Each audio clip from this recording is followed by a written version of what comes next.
the legislature's approval on June 1st, 1964, November 11th became the day to honor American veterans of all wars. The original idea for the Veterans Day observance included a day with parades and public meetings.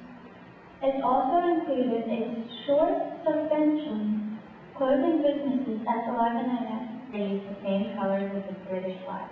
The red stripe stands for bravery, the white stripe stands for charity, and the blue stands for justice. We should respect the flag and it should never touch the ground. The flag should be raised quickly but lowered slowly to show respect. Every year we celebrate Flag Day on June 14th. Flag Day started in 1877, 100 years after the flag was approved. President Harry Truman made the holiday official in 1949. The flag is very special to our nation. There is a tradition that when someone who is very patriotic passes away, they would be buried with a flag. Those who serve in the military are given a flag to be buried with at no cost. When a person or other official passes away, the flag is lowered halfway to show respect. Our flag means a lot to our nation and to me.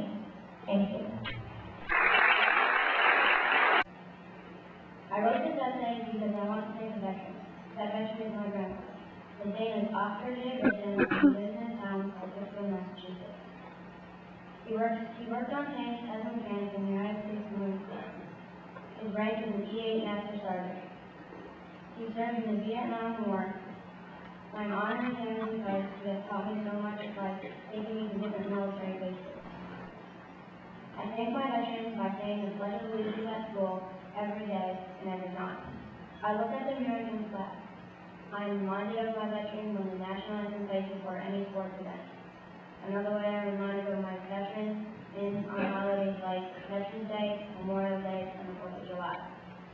Most importantly to me, I thank God every day for giving me my grandpa, and I am honored to be able to write this essay on his behalf.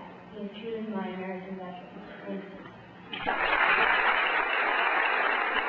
The Middletown Area Middle School, thank you very much for this program. It is essential, it's important, it's vital that we maintain our heritage, and this program helps us remember the past so we can carry it on into the future. The school administration in that regard, and also our veterans, thank you for your service, and thank you for taking time out of your schedule to be here today on this important occasion. And finally, to my friend and a guy that outranks me now, Colonel Glenn Nisley, a guy that I went to Officer Candidate School with. And right now, as we sit here, there are literally thousands of service members that are planning, executing, looking for bad guys, and they're in trouble. There's trouble all around. And as we sit here, we don't really think about that. I don't think about that every single day, every moment of the day, but I know it's happening because I've been there. And Mr. Nisley knows that as well. Got down with an older gentleman, and I asked him what he did.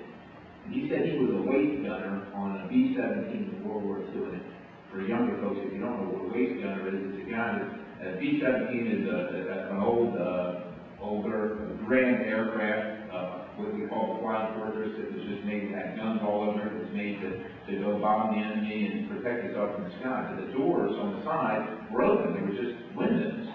And in the windows sat a machine gun. And that gentleman, his job was to man that machine gun.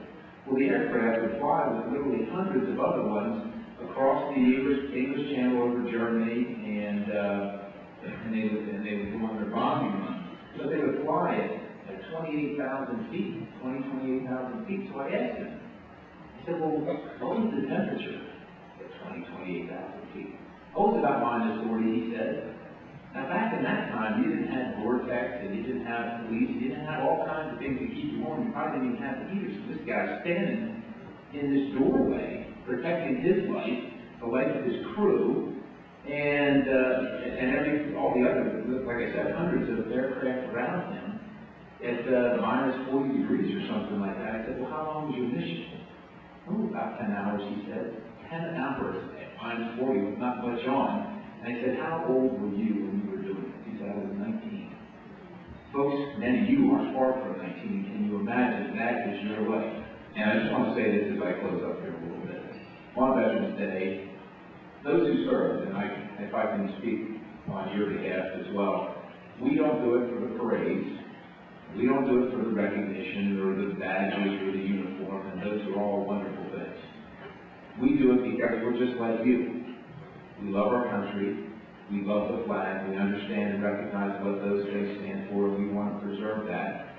And we just have a different way of showing it, this is what we can contribute, and so we do. And so, on Veterans Day, and especially at 11 o'clock if you can, veterans don't want you to run out and be crying from the streets and the hilltops and scream and yell and things like that.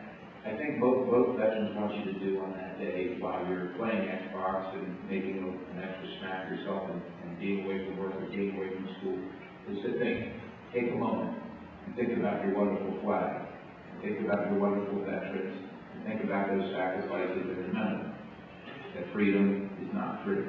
Thank you very much. Dr.